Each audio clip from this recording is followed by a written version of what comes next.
what I loved about this, and I've been reading, I have so many markings in this book everywhere. And what I liked about this book, A, is that it is written without preaching. Normally authors bring their point of view so much, but this book states, chronicles the history of that time and the untold history.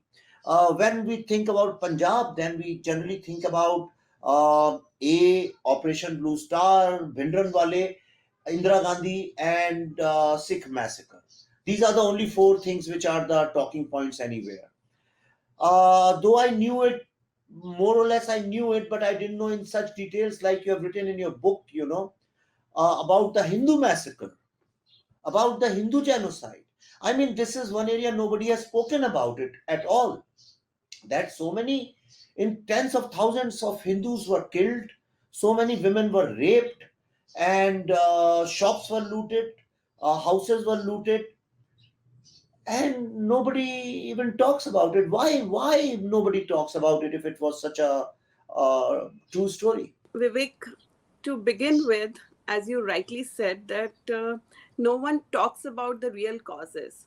Um, I wrote this book, honestly speaking, it's all purely my emotions. So, as you've read this book so extensively, so I have not consulted any research papers or any books. This is purely, yes, of course. I mean, the history, I can't be writing the history. The history is history, which is there for everyone. But this book, one portion of this book comes from my emotions, my experiences, which uh, which I faced and experienced in the terrorism era. I have seen the militancy era. Okay, I was Where were you? born when, yeah, I was born in '79, and when Blue Star operation happened, which was in June '84, I turned 5. I have vivid memories. Yes, I have vivid Which, where memories. were you in Punjab? Where were you in Punjab? Patiala. That is my Punjab. that. Ah, Yeah. at the heart of Yeah. it. So I mean, I still go to Patiala every alternate month. My parents live in Patiala. I have strong ties with Punjab, and then also because my family, my grandfather, he was a freedom fighter. Okay, so uh, so my family has seen quite a turmoil in the uh, Punjab since partition, Hmm. from partition to undivided Punjab. So we have seen quite a lot. So I have grown up hearing all the horror stories of Punjab. Punjab, as I mentioned, it's a wounded land. Today what we see Punjab, no one tries to understand. Yes, today there are talks about narcotics, drugs, terrorism, but no one tries to understand that why this state, which was once a very prosperous state, has turned into such a devasted land because of the history.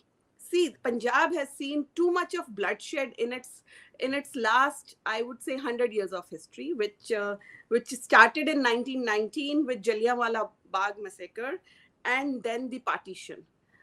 When we talk about Punjab, or when we talk about the issues of Punjab, we really need to understand that the wounds of partition, just like how Prime Minister Narendra Modi declared 14th August as the partition day. The partition day, who has suffered maximum in this partition? These are the two states. One is Bengal, east, and Punjab in the north. It's the Punjabis who lost half of their land to Pakistan, more than half of their land to Pakistan. Their people, Hindus, Sikhs, they lost their own family members to Pakistan. Punjab has seen the kind of bloodshed which no other state has seen in its 100 years of history. So our struggle started right from there.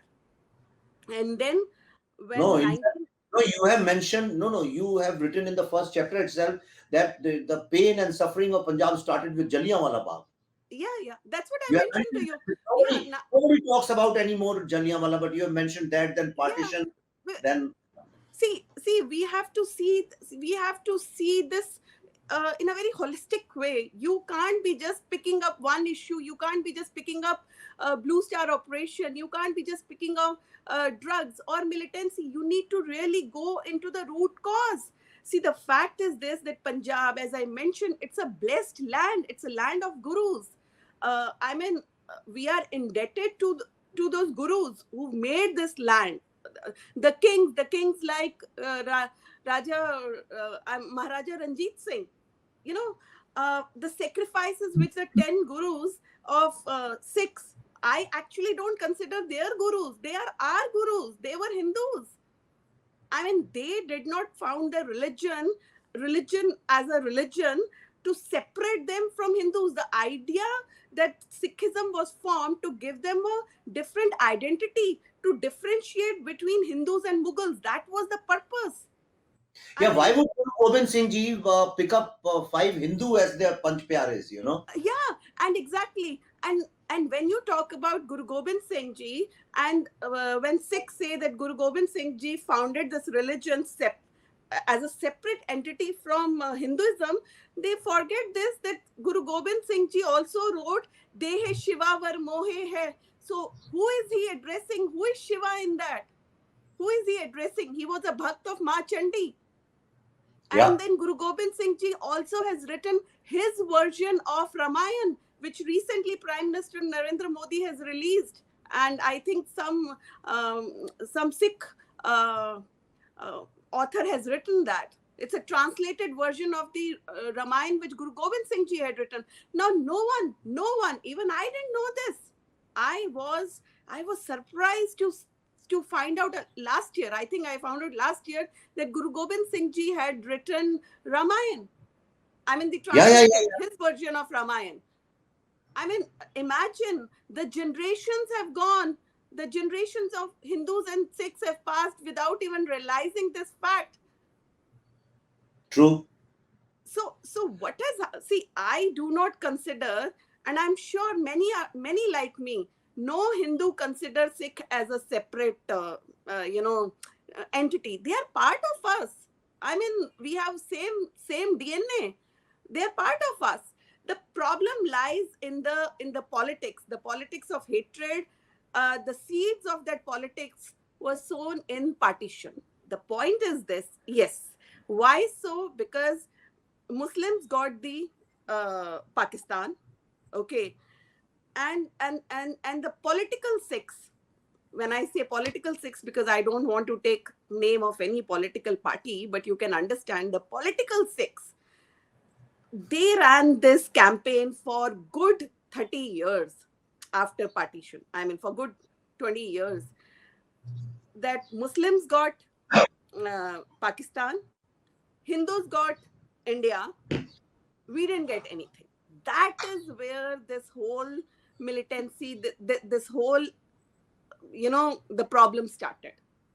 And of course, uh, then I would say In Punjab is your a book, unique cocktail, because we are a vulnerable state. Unfortunately, we share the border with our most hostile neighbor, whose only reason for existence is, to spread terrorism in India. So we all know that Pakistan loves to hate India, and their only idea of Pakistan is to somehow spread terror in India.